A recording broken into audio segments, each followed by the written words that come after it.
Bonjour et bienvenue pour cette nouvelle édition de la Gazette de la psychogénéalogie. Est-il facile d'avoir un deuxième enfant? Cela semble anodin et pourtant ça ne l'est pas. Donc nous avons reçu une question d'Isabelle de Montréal qui m'écrit, j'ai déjà un enfant, mais bizarrement, je n'arrive pas à avoir un deuxième enfant. Que se passe-t-il? Eh bien, je crois, Isabelle, que ce serait intéressant d'explorer vos lignées familiales, parce que dans tous les pays, nous constatons un même historique très souvent d'abandon d'enfants dans les familles après la naissance d'un premier. Pourquoi? Bien parce qu'il y a des guerres dans tous les pays. Ces guerres, bien souvent, quand elles ont été un peu trop longues, ont entraîné une période de misère noire, de récession économique, et qui font que beaucoup de familles, malheureusement, ont été obligées d'abandonner des enfants qui arrivaient après le premier parce que impossibilité de les nourrir, alors qu'eux-mêmes ne pouvaient déjà pas se nourrir, étant donné ces contextes de misère noire. Donc on constate ça dans tous les pays, il y a un historique fort où à cause des guerres et de la misère, eh bien, il y a beaucoup d'enfants qui ont été abandonnés alors qu'il y en avait déjà un qui était en place. Étonnamment, je pensais tomber sur un historique pareil lorsque j'ai reçu dernièrement une patiente qui m'évoquait la même chose. Elle a un enfant, un garçon de 8 ans et elle me dit « J'essaye vainement depuis des années d'avoir un deuxième enfant et je n'y arrive pas. » Alors que j'ai eu ce premier enfant très facilement. Donc moi je m'attendais à tomber sur une histoire pareille dans sa famille et en fait on s'est arrêté au niveau de sa mère.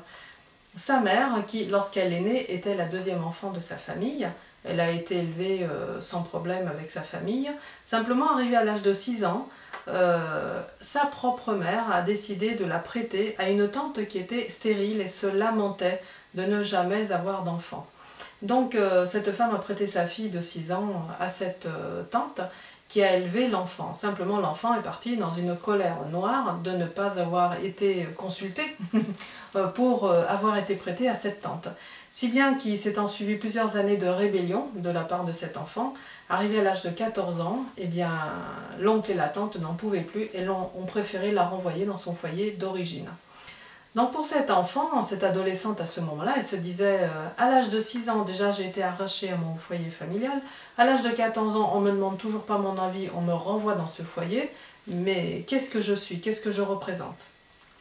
Et le pire c'est que lorsqu'elle est arrivée dans son foyer d'origine, eh bien elle n'était pas attendue du tout. Il y avait d'autres enfants qui étaient nés, qui avaient leur chambre et personne n'avait l'intention de laisser une place à cet enfant qui leur arrivait, voilà, tombé du ciel. Donc elle a atterri dans le couloir de la maison où elle a passé le plus clair de ses années d'adolescente jusqu'à jeune femme.